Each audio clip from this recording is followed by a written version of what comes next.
السلام عليكم. ازيكم يا جماعه؟ انا عبد الله حمدان، الحلقه 9 من حلقات فرونت سيستم ديزاين بالعربي. في الحلقات اللي فاتت اتكلمنا على رادي فريم ورك، اتكلمنا على كل تفاصيل رادي فريم ورك، وفهمنا ازاي ان هو كخطوات بتساعدنا نحل اي سيستم ديزاين بروبلم عندنا، سواء البروبلم دي هي بروبلم جوه الشغل، نحاول نديزاين فيتشر او نديزاين بيج او كومبوننت جوه الشغل، او لو حتى بنديزاين كومبوننت او فيتشر جوه انترفيو في اي هايرنج بروسيس انت داخلها. في الحلقه دي هنكمل كلامنا على السيستم ديزاين، وهنتكلم على جزء تاني من مفاهيم السيستم ديزاين، وهو ايه الخطوات او ايه الحاجات اللي محتاج اخد بالي منها عشان ابدا اديزاين الاي بي اي بتاع الكومبوننت او الانترفيس بتاع الكومبوننت او العقد اللي بينك وبين الشخص اللي بيستخدم الكومبوننت بشكل صح، تسمح للكومبوننت دي ان هي تبقى موجوده جوه السيستم. موجوده جوه السيستم ده محتاجه تحقق شروط كتيره. موجوده جوه السيستم معناها ان هي الناس سهل تستخدمها، الاي بي اي بتاعها سهل ومتوقع ان هيبقى بيشتغل ازاي او بيعمل ايه. الناس سهل تستخدم الكومبوننت دي سهل استخدامها في اماكن كتيره، مش مربوطه بجزء معين عندي في السيستم وهكذا. هنشوف كل الكلام ده، ولكن الهدف الاساسي اللي نعرفه ان الحلقه دي هنحاول نتكلم على ايه المفاهيم اللي تساعدنا نديزاين كومبوننتس بشكل كلين وبشكل يخلي الكومبوننت دي ينفع فعلا تبقى موجوده جوه السيستم عندك. طيب عامه الكومبوننتس بالنسبه لنا كفرونت اند حاجه كده زي الميه الهواء، كلنا بنستخدم الكومبوننتس في كل مكان، سواء بتستخدمها بقى جوه الشغل عندك، بتستخدمها في سايد بروجكت، بتستخدمها جوه بروجكت فريلانس، بتبص على بروجكت حاجه اوبن سورس، دايما بنبص على كومبوننتس ودايما بنقيم الكومبوننتس دي بتبقى عامله ازاي. وعاده احنا بيبقى عندنا او كلنا قابلنا مواقف كتيره، المواقف دي بيبقى عندنا شعورين اساسيين. مره تلاقي ان الشعور بتاعك هو شعور بوزيتيف جدا، الكومبوننت دي جميله جدا، اللي عامل ديزاين الكومبوننت دي شخص يعني جامد جدا، الكومبوننت دي مجرد ما بستخدمها تحقق لي كل الشروط اللي انا عايزها. ومن الناحيه التانيه اكيد كلنا وقفنا عند يعني موقف معين، لقينا كومبوننت قلنا انا مش عارف مين اللي عمل الكومبوننت دي، مين النقاش اللي كان شغال قبلي، مش عارف ليه التفاصيل بتاعت الكومبوننت صعبه، انا ليه مش عارف استخدم الكومبوننت، ليه كل ما اعدل بروب او اعدل حاجه معينه في الكومبوننت يقدر الكومبوننت بتضرب او على الاقل ما بتعملش حاجه اللي انا عايزها منها. فالمواقف دي عامه او الاحساس اللي بيجي لنا ده، سواء احساس كويس او احساس سلبي، هو اساس ناتج عن اسباب معينه او حاجات خصائص جوه الكومبوننت نفسها بتأدي ان احنا نحس ان الكومبوننت دي كويسه او الكومبوننت دي مش كويسه. فلو جينا بصينا على اول جزء وايه من الحاجات اللي ممكن تكون بتساعدنا فعلا او يكون من الاسباب اللي عشان احنا بنحس ان الكومبوننت كويسه، اول حاجه ان الكومبوننت work as expected out of the box. ده معناه ان الكومبوننت اشتغلت يعني من غير ما ابقى ببذل مجهود كبير، مجرد ما خدت الكومبوننت اللي اسمها بوتن حطيتها هنا بعت لها اون كليك خلاص الكومبوننت اشتغلت. فالكومبوننت شغاله تقريبا زي ما انا متوقع، مش محتاج اعمل تفكير كتير او محتاج اخد بالي من حاجات كتير او محتاج ابقى بدور كتير عشان اشغل الكومبوننت دي. فالكومبوننت اشتغلت اوت اوف ذا بوكس. الحاجه التانيه ان الكومبوننت بتتصرف او بتبيهيف بشكل كونسيستنت كل مره بستخدمها فيها. فلو مثلا لما بستخدم الكومبوننت وعارف ان هي مفيش حواليها سبيسنج، فبالتالي لما احطها في مكان انا هظبط السبيسنج لوحدي، او لما احطها مثلا في مكان دايما البوتن ده هيبقى الديفولت بتاعه اللي هو لونه ازرق او لونه برايمري، خلاص انت متعود ان الكومبوننت دي لما اخدها هنا هتبقى بتبيهيف بشكل، لما احطها في مكان تاني وابعت لها نفس الحاجات هتبيهيف بنفس الشكل. فانت متوقع ان البيهيفير بتاع الكومبوننت ثابت ما بيتغيرش، وبالتالي اعتمادك على الكومبوننت يبقى اعتماد بشكل اكبر، علشان ببساطه هي بتعمل اللي انت متوقعه ما بتعملش حاجه مختلفه. السبب التالت ان هو الاي بي اي بتاعها او البروبس بتاعتها، ونتكلم بتفاصيل عن ده، انتويتيف او سهل. وبالتالي خلاص انا عارف ان اي بوتن هبعت له مثلا كلر، هبعت له الاون كليك بتاعته، هبعت له شويه بروبرتيز يخليني اتحكم في الكومبوننت دي، سواء كانت بوتن او موديل او ايا كان نوع الكومبوننت. فببساطه ده معناه ان الاي بي اي بتاعها سهل بالنسبه لك، وبالتالي مش محتاج تفكر كتير، ومش محتاج كل شويه تنسى الاي بي اي ايه ده، هي البروب بتاعته كان عليه اون كليك ولا ما كانش عليه، انت دايما متوقع هو بيبيهيف بشكل عامل ازاي، او لو حتى ما كنتش عارف وبصيت عليه مره خلاص هو الموضوع ثابت في دماغك. وبالتالي ده مؤشر ان الاي بي اي او البروبس بتاعت الكومبوننت دي معموله بشكل صح، يخلي الناس اول ما تتعامل مع الكومبوننت دي حاسه ان هي الاي بي اي بتاعها انتويتيف او سهل التعامل معاه. الحاجه الرابعه معانا هو ان الكومبوننت نفسها كاستمايزبل. كاستمايزبل بمعنى ايه؟ بمعنى ان انا قادر اتحكم في شكل والبيهيفير بتاع الكومبوننت دي طبعا قدر الامكان او حسب طبيعه الكومبوننت، من غير ما محتاج ابذل مجهود كبير. وبالتالي لو انا عندي بوتن محتاج اغير اللون بتاع البوتن ده اخلي شكله بشكل معين، او ان انا محتاج لما كليك عليه يعمل ايفنت معين، سهل اتحكم في ده. فانا كديفلوبر قادر استخدم الكومبوننت واعدل عليها بما يلائم او بما يناسب المكان اللي انا بستخدمها فيه. فعاده الكومبوننت الكاستمايزبل بتديك احساس ان انت مالك الكومبوننت دي، قادر تتحكم فيها، قادر تغير الشكل بتاعها. على الناحيه التانيه الموضوع بيبقى اسوأ جدا لو انا علشان اعدل حاجه في الكومبوننت محتاج اخش جوه سورس كود، اخد البوتن اعمل منه بوتن 2 بوتن 3 بوتن 4 او ايا كان، فاحتاج ادوبليكيت الكود تاني عشان بس اعمل تعديل صغير. فبالتالي كل ما الكومبوننت نفسها تسمح ان انا اعرف اعمل التعديل ده بشكل مباشر وبشكل سهل، فالكومبوننت تبقى كاستمايزبل اكتر، والكومبوننت بتبقى احسن كاكسبيرينس بتاعت الديفلوبر اللي بيستخدم الكومبوننت دي. الحاجه اللي بعد كده هو بريدكتبل ريندرنج، وبالتالي انا قادر اتحكم او قادر اتوقع شكل الريندرنج بتاع الكومبوننت دي عامل ازاي، وبالتالي سهل بالنسبه لي اتعامل مع الكومبوننت ما يحصلش فيها ايفنت او تحصل فيها اكشن معين يخليها تتصرف بشكل عكس ما انا كنت متوقع. طبعا في خصائص كتيره للكومبوننتس اللي احنا بنتعامل معاها واللي تقول كومبوننت كويسه. على سبيل المثال كومبوننت بيرفورمانس، كومبوننت الاكسبيلتي بتاعتها كويسه، في حاجات كتيره جدا مش محتاجين نكفر كله، ولكن في الاخر هتلاقي ان السبب بتاع احساسك ان الكومبوننت دي كويسه هتلاقي ان هو راجع لحاجات معينه في خصائص الكومبوننت دي، او خصائص ازاي الكومبوننت دي معمول لها ديزاين بتخلينا احنا كديفلوبر وانا بستخدمها مبسوط ان انا بستخدمها، او ما عنديش على الاقل مشاكل وانا بتعامل معاها. على الناحيه التانيه او على النقيض تماما، لو جينا بصينا على الكومبوننتس اللي غالبا كان عندنا معاها مشاكل او عندنا معاها باد اكسبيرينسز، هتلاقي ان احنا على الناحيه التانيه تماما انا الكومبوننت دي علشان اعرف استخدمها محتاج انزل لها ديبندنس كتير، او محتاج اعمل شويه كونفيجريشنز كتيره عشان اعرف اشغل الكومبوننت دي. الناحيه التانيه البيهيفير بتاعها مختلف، مره استخدم الكومبوننت في حته الاقيها بقت مثلا فيها بادنج ومارجن، مره استخدمها ما الاقيش فيها بادنج ومارجن، مره استخدمها الاقي فيها بوردر او الاقيها مثلا بتبعت لي دبل كليك وكليك، مره تانية الاقيها ما تعملش كده. فانا مش متوقع شكل الكومبوننت كل ما استخدمها بيبقى فيه حته مختلفه، وبالتالي الحته دي ما كانتش واضحه لي في الاي بي اي بتاع الكومبوننت، وبالتالي ده مخلي الاكسبيرينس بتاعتي مش احسن حاجه. فده مثال تاني.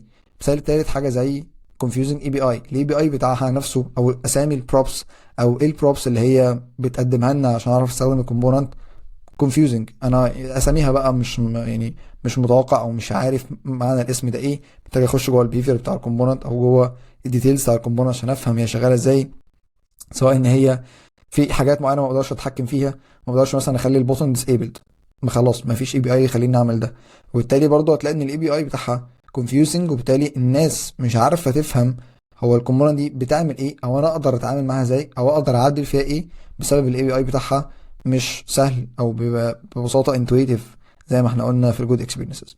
حاجه تانية وهو عكس كمان ان هي كاستمايزبل، ان هي مش كاستمايزبل، انا مش قادر اتحكم فيها. انا علشان ببساطه اعدل البوتن واخلي البوتن ده يعني اطول شويه او في بادنج، انا محتاج ان انا اخد كوبي من البوتن الاساسي بتاعنا اروح اكرره. يمكن بوتن حاجه سهله في دماغي دلوقتي، ولكن فكر فيها مثلا كارد كبيره فيها تفاصيل كتير، انا محتاج نفس البيهيفير بنفس كل حاجه، ولكن مثلا محتاج بسبب الديزاين في البيج معين محتاج اغير البادنج، او محتاج مثلا اغير البوردر بتاعها، او محتاج اعمل ديسيبل ستيت عليه. وبالتالي لو الكومبوننت مش كاستمايزبل انا عندي حل من اتنين، يخش بايديا اخليها كاستمايزبل واحاول اتعرض للاي بي اي، وده معناه ان هي من الاول ما كانتش ديزاين بشكل صح، او ان انا ببساطه وده اللي هتلاقي ناس كتيره دلوقتي هتريليت لي، ان انا محتاج اخد الكومبوننت دي اكررها زي ما هي، هسميها مثلا بدل ما هو موديل اسميه مثلا موديل ويز مارجن، وازود له المارجن بتاعي وازود له الحاجات اللي انا عايز اعملها، وده برضو ديزاين تاني اسوأ. انت عملت دوبليكيشن للكود بنفس اللوجيك في مكان تاني، وبالتالي حد تالت بقى او انت لما تيجي تبص بعد كده انت محتاج تستخدم الاولانيه ولا التانيه، خاصه كمان لو انت عامل الديزاين بتاع الكومبوننت الجديده او الاي بي اي بتاعها او اسمها كمان confusing ومش intuitive، سهل على الناس تفرق ايه الفرق بين الاتنين، وبالتالي انت زودت الموضوع كمان سوء عن السوء اللي كان فيه. فنقطة الكاستمايزيشن من النقط المهمة محتاج تاخد بالك منها، او لما بنتعامل مع components مش customizable غالبا بنحس ان دي bad experience. نفس الكلام ال unexpected side effects، لقيت نفسك بتستخدم الكومبوننت بتأثر على حاجة تانية، الكومبوننت نفسها الستايلز بتاعتها مش سكوبد، فمجرد ما بتستخدمها خلاص بتلاقي مرة واحدة يعني ايه البادنج اللي في البيج كلها اختفى. ليه؟ عشان الكومبوننت كانت بتعدي على كل البادنجز وتشيلها، او بتقول مثلا اي ديف فيه بادنج شيله. فايا كان السايد افكت اللي الكومبوننت بتعمله سواء من ناحيه ستايل او من ناحيه لوجيك، فالكومبوننت اللي ليها سايد افكت بتبقى بتخليها الناحيه التانيه مش بتبيهيف بشكل كونسيستنت. انا مش متوقع هي ممكن تعمل ايه لو استخدمتها في المكان، او لو قررت الكومبوننت دي بدل ما هي مره مرتين في البيج، انا مش متوقع هي ببساطه ممكن تبيهيف بشكل عامل ازاي. فدي مشكله برضو ان الكومبوننت نفسها يبقى ليها سايد افكتس تاثر على استخدام الكومبوننت، او تخلي احساسي كمستخدم للكومبوننت دي مش حاسس بامان تجاه الكومبوننت، او مش حاسس ان الكومبوننت هتبيهيف بالشكل اللي انا فعلا متوقع. فبعد كده اي كومبوننت تحس بتجاهها بشعور من الشعورين دول، غالبا انت تبقى عارف ان ورا الشعور ده في اسباب كتيره، محتاج تبدا تلست الاسباب دي عشان تعرف ايه اللي انت محتاج تحسنه في الكومبوننت او الديزاين بتاع الكومبوننت، بحيث ان هي تبقى بتقدم جود اكسبيرينسز للناس. طيب عاده الديزايننج بتاع فرونت اند كومبوننتس او يو اي كومبوننتس بتبقى من الحاجات المشهوره جدا، وحاجات اللي تقريبا الانترفيور بيفضلوها دايما في الانترفيوز، عشان ببساطه هي حاجه سهله، حاجه متوقع البيهيفير بتاعها عامل ازاي. اغلب الناس تعرضت لليو اي كومبوننتس دي باختلاف طبيعه الابلكيشنز اللي اشتغلوا عليه، مش كل الناس مثلا ممكن تكون اتعاملت مع بنك سيستم او اتعاملت مثلا مع شات ابلكيشن، بس كل الناس هتلاقي اتعاملت مع دروب داون، كل الناس اتعاملت مع بانرز، كل الناس اتعاملت مع بوتنز. وبالتالي انا كانترفيور سهل جدا لما اسالك السؤال يبقى انت عارف انت فعلا هتبقى فاهم السؤال بشكل سهل. وبرضه الناحيه التانيه ديزايننج الكومبوننتس مش بالشكل البسيط، مش في تعقيد السيستم، ولكن بيبقى فيها تفاصيل كتيره تسمح لي كانترفيور اسالك على تفاصيل كتيره او افهم منك او اعرف انت فاهم تفاصيل كتير ولا لا. فعادة في السيستم ديزاين انترفيو بروبلمز هتلاقي ان الكومبوننتس او اليو اي كومبوننتس بتاخد جزء كبير من الانترفيوز او جزء كبير من احتماليه انك تلاقي سؤال بيتكلم على يو اي كومبوننتس في السيستم ديزاين انترفيو. من الحاجات الحلوه والحاجات الوحشه في نفس الوقت ان في عدد لا نهائي من الطرق اللي احنا ممكن نديزاين بيه الاي بي اي بتاع الكومبوننتس، وبالتالي هنتكلم على المفاهيم الاساسيه، المفاهيم اللي ينفع تطبق في كل الاوقات على الكومبوننتس، بحيث انها تضمن لك ان الكومبوننت اللي انت هتعملها ديزاين دي او الاي بي اي بتاعها هو اي بي اي كلين، يسمح ان الناس تعرف تعدل في الكومبوننت دي، سواء بقى تدخل تعدل في الامبلمنتيشن او كمان كيوزرز ان هم يستخدموا الكومبوننت دي بشكل بريدكتبل، بشكل انتويتيف، بشكل يحقق كل البوينتس او كل الشروط اللي اتكلمنا عليها في ازاي تديزاين كومبوننت ليها جود اكسبيرينس مع الناس. طيب اول برنسبل معانا وهو ميك امبوسيبل ستيتس امبوسيبل. عامة التوبيك ده من التوبكس اللذيذة وهتلاقي في ناس كتير اتكلمت عليه، هتلاقي كينسي دودز ليه ارتكل بنفس الاسم ده بالظبط، ومبنية كمان على فيديو على اليوتيوب من الحاجات الحلوة جدا بيتكلم على ازاي تبدأ تديزاين فرونت اند بشكل خلينا نقول بريدكتبل باستخدام الفاينات اتوميتا، وازاي الفاينات اتوميتا بتساعدنا نطلع دايما ستيتس تمنع ان اليوزر يعمل حاجة احنا مش متوقعينها او يحقق الشرط اللي بنقول عليه make impossible states impossible. طيب عشان نفهم بشكل احسن احنا قصدنا ايه بميك امبوسيبل ستيتس امبوسيبل، تعالى نبص على المثال اللي معانا ده. المثال عندنا ده عندنا كومبوننت اسمها alert، وفي كل لاين من اللاينز احنا بنبعت بروبرتي مختلف. فتلاحظ ان احنا اول مره ما بعتناش اي بروبس خالص، الناحيه التانية بعتنا بروب اسمها سكسس، الناحيه التالتة بعتنا بروب اسمها warning، الرابعه بعتنا بروب اسمها danger. عامة اللي مش واخد باله من السنتكس ده او ما يعرفش السنتكس ده فده مكافئ بالظبط في رياكت كانك بعت success equal true او warning equal true او danger equal true، سواء بقى في رياكت او فيو او ايا كان الفريم ورك. ده ببساطه شورت كات ليه كانك ببساطه عندك البروبرتي قدامها ترو او هي بوليان بروبرتي مبعوث قدامها ترو. بغض النظر عن شكل السنتكس ده، لو انا جيت سالتك هو انت متوقع ايه في كل واحده فيهم، غالبا هيجي في دماغنا بما اننا كلنا استخدمنا alert components قبل كده ان غالبا الاليرت الاولانيه هيبقى ليها ديفولت، شكل ديفولت خالص، سواء بقى كان ازرق سواء كان جراي او ايا كان. السكسس هيبقى لونه تقريبا اخضر، الورنينج هيبقى لونه برتقاني تقريبا، اللينجر عاده بيبقى لونه احمر او لونه يعني ايه اورنج غامق كده شويه. ففعلا لو جينا بصينا على شكل اليو اي اللي هيطلع نتيجه كل واحده فيهم هنلاقي ان هي فعلا مكافاه للي احنا كنا متوقعينه. عندنا العاديه اكيد ليها ديفولت فاليو، فممكن نقول ان هي دي واخده برايمري، والناحيه التانيه واخده سكسس، التالته واخده وورنينج، الرابعه واخده دينجر. عاده او غالبا كلنا استخدمنا اي بي اي بالشكل ده، استخدمنا كومبوننتس الاي بي اي بتاعها ديزاين بالشكل ده. الاي بي اي ده سلس سهل جدا. لو جينا بصينا بروبرتي ببعتها، البروبرتي دي تتحكم في شكل البانر هيبقى عامل ازاي او نوع البانر ده هيبقى عامل ازاي، وبالتالي ببعت بروبرتي واحده سهل استخدمها انا كشخص. خلاص انا فاكر بعد كده لو عايز الاليرت في لونه اخضر او السكسس ستيت هبعت بس كلمه سكسس، لو عايزه في الورنينج ستيت هبعت كلمه warning، لو عايزه في الدينجر ستيت هبعت كلمه danger. فبالنسبه لنا لو جينا اتكلمنا على الشروط من ناحيه هل فعلا الكوماند دي موافقه للشروط اللي كنا بنتكلم فيها في الاول، فنلاقي ان غالبا هي موافقه للشروط. فالاي بي اي ده لذيذ لحد ما نيجي نتعرض لكيس شبه كده. لو جيت قلت لك اوكي تعال نبص على نفس الاليرت ده، بس لو احنا جينا هنا بعتنا له سكسس وبعتنا له ورنينج، كاننا بالظبط بعتنا سكسس ايكوال ترو وبعتنا ورنينج ايكوال ترو، انت متوقع الاي بي اي ده او الكوماند دي شكلها هيبقى عامل ازاي؟ هل شكلها هيبقى اخضر؟ وحد هيقول هيبقى لونها اخضر عشان السكسس الاولانيه مبعوثه وبالتالي هو دايما هياخد البروبرتي الاولانيه ويجنور الباقي.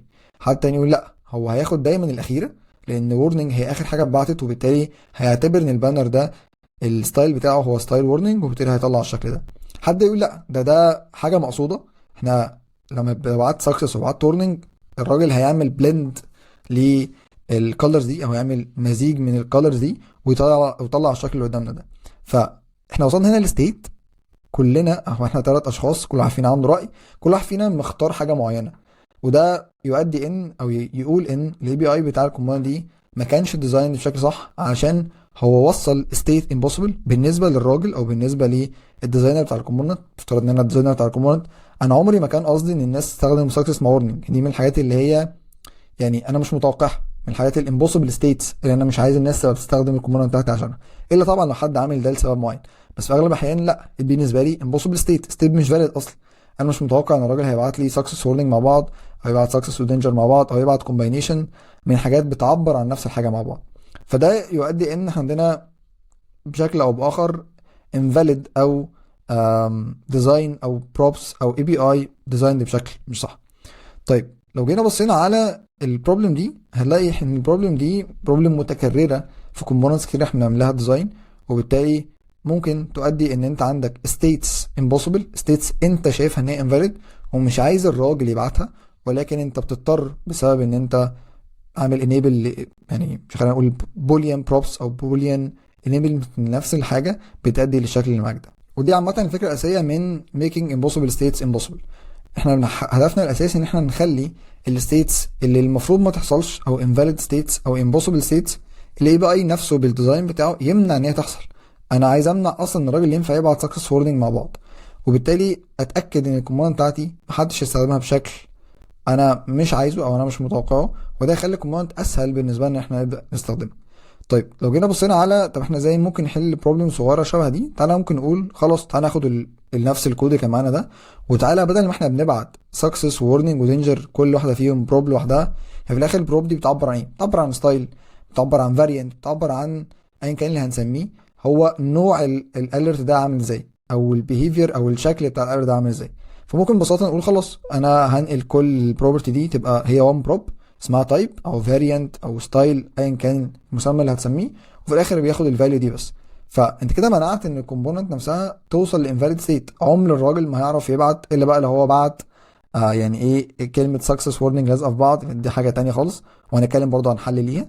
ولكن في الاخر انا هنا منعت فعلا ان الراجل ممكن يستخدم الاي بي اي بتاعي بشكل انفاليد، يؤدي ان في امبوسيبل ستيت او ستيت انا مش متوقعها. والامبوسيبل ستيت دي مشكلتها ان هي هتؤدي ليه inconsistent behavior، لان ببساطه على حسب ترتيب البروبس عامله ازاي، على حسب الريندرنج بتاعهم عامل ازاي، تفاصيل كتيره ممكن تؤدي ان والله هي مره تلاقيها خضراء ومره تلاقيها برتقاني ومره تلاقيها يعني الا طبعا كيس بتاع البلند دي، بس في الاخر كل مره تلاقيها بتعمل بيهيفير مختلف انا مش متوقعه. وبالتالي ده حل اساسي من حلول ازاي انت تبقى بتتجنب الامبوسيبل ستيتس. فالفكره الاساسيه من فكره making impossible states impossible انك تبدا تشوف الستيتس اللي ممكن تكون بتأدي لنفس الغرض او بتقول نفس الحاجه، وبدل ما تبعتهم مختلفين تبعتهم في حاجه واحده، تبعتهم في ستيت واحده، ستيت دي تعبر عن هو ازاي الحاجات دي هتبيهيف.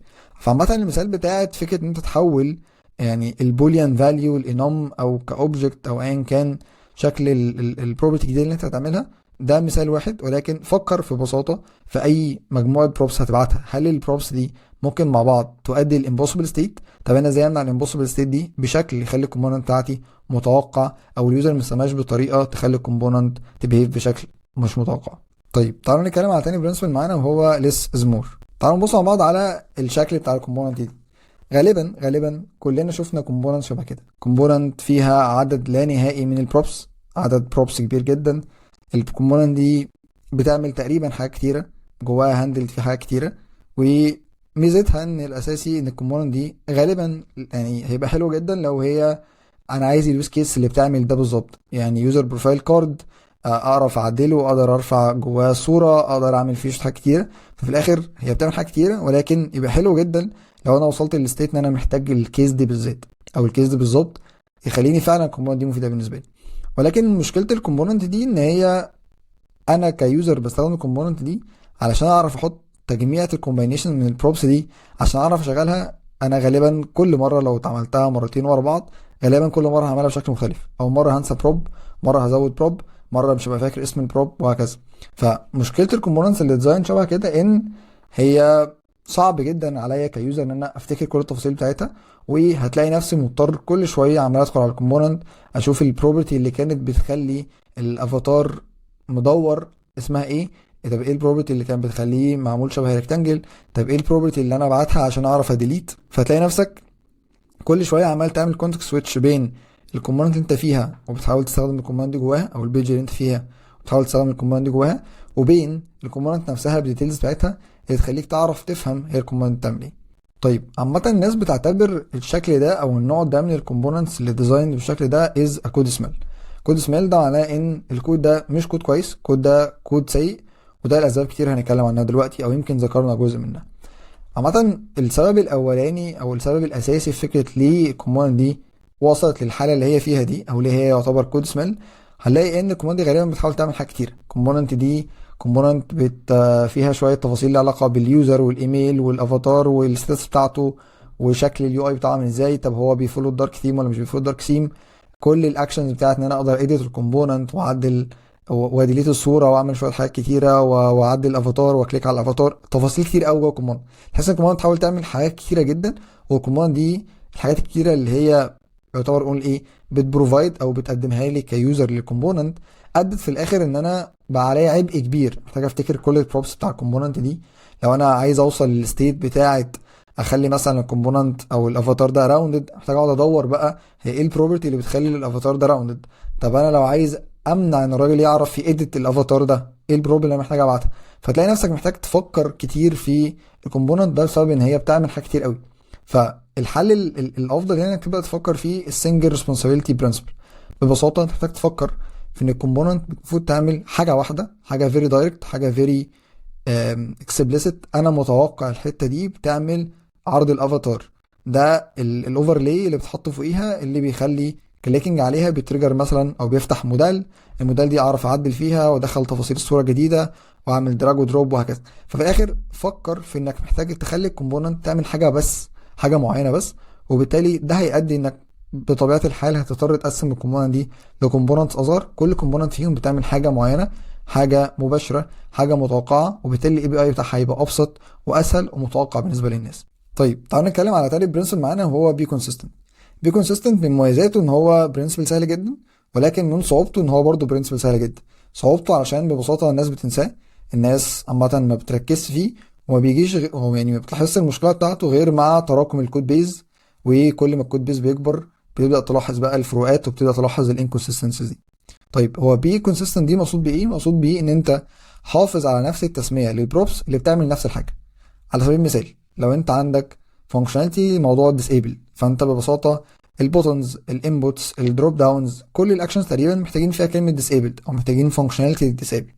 فلو انت بديزاين الكومبوننتس بتاعتك ما تخليش مثلا على سبيل المثال زي ما موجود هنا البوتن البروبرتي اللي بتعمل ديسيبل عليه ايكوال ترو، ديسيبلد ايكوال ترو، وتيجي وانت بتديزاين الانبوت بفرض ان ده كاستم انبوت طبعا هتحط عليه بروبرتي اسمها enabled equal false. هم بيعملوا نفس الحاجه وفي الاخر هيأدوا لنفس الغرض، ولكن انت خليت هنا في inconsistency في تسميه حاجه بتعمل نفس الفانكشناليتي. في الحالتين disable و enable هدفهم في الاخر enablement و disablement، وفي الاخر هي نفس الحاجه. فببساطه لو انت عندك نفس البروبرتي دي بتعمل نفس الاكشن، حافظ على الاسم بتاعها بشكل كونسيستنت في كل السيستم ديزاين بتاعك او في كل البروبس او الاي بي اي بتاع الكومبوننتس بتاعتك، بحيث ان الراجل اللي بيستخدم الكومبوننتس دي او انت نفسك وانت بتستخدم الكومبوننتس دي باختلاف الاماكن اللي بتستخدم فيها كومبوننتس تبقى متوقع هي بتعمل ايه. ما بقاش جيت عند البوتن خلاص انا عارف ان هو ديسيبلد واضح جدا، واجي عند الانبوت افكر اوكي هو انيبلد بتعمل زي ديسيبلد، طب هي انيبلد ايكوال فولس ده معناه ان هي ديسيبلد فهي بالظبط زي ديسيبلد. شفت اليوزر عمل ايه؟ فكر كتير علشان يشوف والله هي كانت هنا ديسيبلد بس هنا انيبلد. فبي كونسيستنت من الحاجات اللي قد ما هي بسيطه على قد انت محتاج تاخد بالك منها. ففي الحاله دي محتاج تغير مثلا كل الديسيبلد والانيبلد دول يبقوا زي بعض، فيبقوا مثلا هنا ديسيبلد هنا ديسيبلد، هنا ديسيبلد بترو هنا ديسيبلد بفولس. في الاخر انت استخدمت نفس اسم البروبرتي او نفس اسم البروب لنفس الفانكشناليتي باختلاف الكومبوننتس بالنسبه لك في الكود بيس. طيب البرنسبل الرابع معانا وهو use types if possible. ده ببساطه من البرنسبلز مهمه واللي في الاخر تطبيقه برضو ما يبقاش سهل في كل السيستمز، ولكن اي وقت تعرف تستخدم فيه تايبس او تعرف تستخدم فيه تايب سيفتي جوه الكومبوننتس بتاعتك اعمل كده من غير ما تفكر. حاجات بقى زي تايب سكريبت، زي فلو، زي بروتوتايبس، كل الحاجات اللي بتديك تايب سيفتي او تايب تشيكس بتسمح لك او بتديك شويه مميزات اساسيه وانت بتتعامل مع الكومبوننتس او انت بتديزاين الاي بي اي بتاع الكومبوننت بتاعتك. من اهم المميزات دي ان هي بتسمح لليوزر بتاع الكومبوننت بتاعتك اللي هو الديفلوبر اللي بيستخدم الكومبوننت بتاعتك ان هو يشوف ايه البروبرتيز اللي عندك وكل بروبرتي انت متوقع فيها ايه. فعلى سبيل المثال لو انت عندك بروبرتي مثلا زي الفاريانت اللي كنا بنتكلم فيها او التايب اللي كان على الالرت، خلاص انا هسمح بس بدينجر، هسمح ببرايمري، هسمح بسكسس، هسمح بورنينج، خلاص هم الاربعه دول المتاحين بالنسبه لي. وبالتالي اليوزر لو دخل ستيت مش متاحه او ستيت مش موجوده في الاربعه دول، خلاص التايب سيستم هيوقفه. هتلاقي في تايب تشيكس طلعت له ايرور، قالت له والله خلي بالك التايب ده مش موجود، او ما ينفعش تاساين تايب او يعني فاليو معينه للتايب دوت علشان هو مش ماتشنج معاه. الحاجه المهمه برضو ان هي كمان بتسمح للشخص اللي بيستخدم الكوماند دي ان هو يعرف ايه البروبرتيز وكل الفاليوز بتاعت البروبرتيز دي من غير ما يبقى يقعد يفكر او يقعد يبص على التفاصيل بتاع الكوماند. فانا مثلا لو على سبيل المثال بتاع الالرت، انا كيوزر خلاص انا عارف ان الفاريانت او التايب مجرد ما ادوس يعني سبيس انا هشوف كل الاوبشنز بتاعتي، هشوف خلاص ان والله ان الالرت ده عليه 4 اوبشنز بس، عليه warning success danger primary، خلاص هم دول الموجودين بس. ولو حاول يبعت حاجه مختلفه هتلاقي ان هو طلع له ايرور. فببساطه في استفاده كمان لليوزر بتاع الكومبوننت ان هو بقى متوقع ايه البروبرتيز الفاليد اللي انا ممكن ابعتها على كل بروبرتي او على كل بروب من البروبرتيز دي. عاده من التبس برضو المهمه انك زي ما كنا بنتكلم ان انت البروبس البوليان لو تعرف تحولها انوم او تعرف تحولها يبقى سنجل بروبرتي، من الحاجات الكويسه اللي ممكن تعملها. برضو نفس الكلام استخدام هنا الانوم بدل السترنج بروبرتيز من الحاجات اللي بتساعد برضو. فلو كنا مثلا بنتكلم على حاجه زي التايب اللي كنا بنتكلم عليها، بدل ما تعرف التايب ده ان هو سترنج وتسيبه فاضي وتسيب الراجل يعني يدخل اي حاجه هو عايزها، لا خليه انوم واسمح بس بال4 اوبشنز اللي احنا كنا بنتكلم فيها. دي تب من التبس المهمة تاخد بالك منها، ولكن كل التبس اللي علاقة باستخدام أي تايب سيفتي سيستم باختلاف طبيعته سواء تايب سكريبت أو بروب تايبس أيا كان، هتديك بنفيتس كتيرة سواء من ناحية الديزايننج أنت كديزاينر للكومبوننت تمنع إن الكومبوننت دي يعني يبقى فيها impossible states، وفي نفس الوقت أنا كيوزر للكومبوننت دي أعرف أستخدمها وأعرف أتوقع الكومبوننت دي بتديني إيه أو إيه الحاجات المتاحة جوه الكومبوننت. لو جينا بصينا على مثال من الامثله دي كومبوننت انا كنت عاملها وكانت فيها نفس الكلام، فيها فاريانت. فانت مجرد ما تدوس سبيس خلاص انت شايف كل الاوبشنز هنا. كمان انا ممكن اديها شويه ديسكريبشنز اكتر، فاقول لليوزر والله بص الجراي دي متوقع يبقى فيها كذا، الاوت لاين دي بتديك كذا، التكست دي بتديك كذا. فببساطه خلاص بقت الفاريانت سهله على الراجل. والناحيه التانيه هو لو حاول في اي وقت اديها فاليو والفاليو دي اصلا مش من الاوبشنز الموجوده، على سبيل المثال هنا انا كنت سايب لسه الفاليو امتي، هتلاقي ان هو مطلع ورنينج او مطلع ايرور هنا ان خلي بالك الفاليو دي مش ماتشنج مع الفاليوز اللي انا متوقعها ككومبوننت او انا متوقعها للبروب اللي اسمه فاليد. فدي من الحاجات المهمه ومن الاستفادات الاساسيه اللي بتاخدها للديزاين سواء انت كديزاينر بتاع كومبوننت او ككونسيومر للكومبوننت. طيب البرنسبل الخامس والاخير معانا وهو بي كلير. بي كلير من اسمه هو خليك واضح، خليك واضح في التسميه بتاعه الاي بي اي بتاعك. فاسامي البروبس بتاعه الكومبوننت بتاعتك كل ما تبقى اوضح كل ما بيبقى التوقع بالنسبه للكونسيومر او الشخص اللي بيستخدم الكومبوننت دي بيبقى احسن بكتير. غالبا كلنا تعرضنا للكيسز ان انت عندك بروب معينه، البروب دي ليها اسم شكله لذيذ وشكله يعني روش، ولكن في الاخر هو فعلا بيعمل ايه او توقع الشخص من اسم البروب هو بيعمل ايه ما بيبقاش واضح بشكل اساسي. فلو جينا بصينا مثلا على المثال ده، انا عندي بروب انا مسمي البروب دي اسمها سليم. فسليم دي ببساطه جواها كتفاصيلها او فيتد ببساطه ان هي بتعمل ان هي بتشيل المارجن فبتخليها سليم على قد بالظبط. فمن بره تبان ان هي لو انا كديزاينر بتاع الكومبوننت سليم هتشيل المارجن، ولكن مشكلتي ان انا كشخص مش الديزاينر بتاع الكومبوننت وجيت بصيت على الكومبوننت دي بعد كده انا مش عارف سليم دي بتعمل ايه. سليم دي ممكن تكون معناها ان مفيش مارجن، ممكن تكون معناها ان هي ما فيهاش بادنج، ممكن يكون معناها ان هي ما فيهاش ولا مارجن ولا بادنج، ممكن يكون معناها ان هي سليم ان الويتس بتاعها على قد بيفيت الكونتنت مش واخد مثلا فيكسد ويتس فما ينفعش تبعت لها فيكسد ويتس. شفت وصلنا لايه؟ وصلنا احنا عندنا اوبشنز كتيره كل واحد فينا عمال يجس هو سليم دي بتعمل ايه. فمشكله الموضوع ان هو في الاول بيبقى شكله حلو، ولكن في الاخر مع الوقت او مع اي حد مش عارف تفاصيل سليم دي بينتهي المطاف ان هو عمال يجس وبيضطر يخش جوه الفانكشناليتي بتاعت او الامبلمنتيشن بتاع الكومبوننت عشان يفهم سليم دي بتعمل ايه بالظبط عشان يعرف يستخدمها. وبالتالي هتلاقي نفسك في مواقف كتيره قاعد بتشرح هو البروب دي بتعمل ايه، او كمان انا كمستخدم للكومبوننت كل شويه اقعد اقول اوكي هو ايه البروب اللي كانت بتشيل المارجن جوه الكومبوننت بتاعت الالرت مثلا كان اسمها سليم ولا كان اسمها فيت. هقعد افكر في فكره هو ايه البروب اللي كانت بتعمل الحاجه اللي كان شفتها قبل كده. فمع الوقت هتلاقي ان الناس مش بتفتكر شكلها، مع الوقت هتلاقي الناس بتعمل هاكس ويعني ورك اراوند عشان يخلي الكومبوننت دي شكلها عامل كده.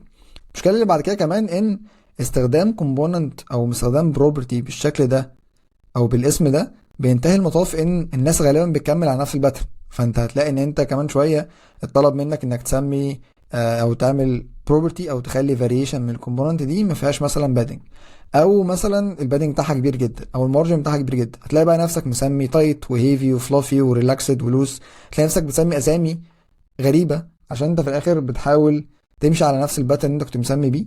او ببساطه البروبرتي دي بتعمل حاجه ما كانتش متوقعه، وبالتالي باقي الديزاين او باقي الديزاين بتاع الاي بي اي بتاع الكومبوننت هيكمل بنفس الباترن. وببساطه هتلاقي ان الناس مش عارفه البروبرتي بتعمل ايه، محتاج يدخل جوه الكود.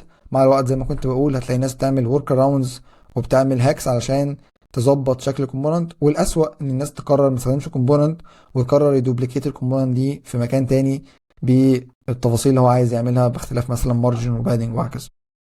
فعامة من النصائح المهمة ان لو انت عندك بروبرتي او عندك بروب بكنترول اكس او بكنترول حاجة معينة، خلي اسم البروبرتي دي دايما له علاقة باكس. فلو انت عندك حاجة بكنترول مارجن سميه مارجن، سميه عادي مارجن.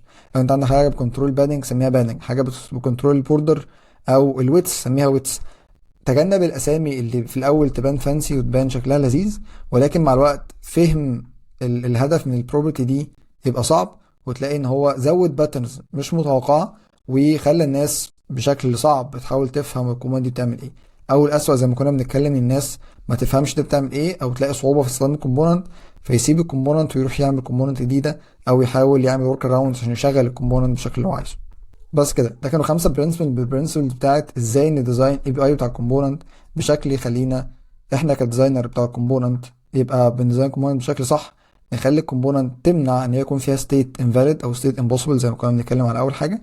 ومن الناحيه التانيه من ناحيه المستخدم بتاع الكومبوننت دي يخلي الاستخدام بتاع الكومبوننت سهل ومتوقع، وببساطه يخلي الناس تستخدم كومبوننت وتتجنب ان حد يعمل ورك اراوند حوالين استخدام الكومبوننتس، او للاسف يوصل ان هو يكرر الكومبوننت وتبقى عندك كذا كومبوننت بتعمل حاجات متشابهه، لوجيك متشابه ويو اي متشابه جوه الكود بيز عندك. بس كده، ده كان كل حاجه النهارده. اشوفكم على خير المره الجايه. سلام عليكم.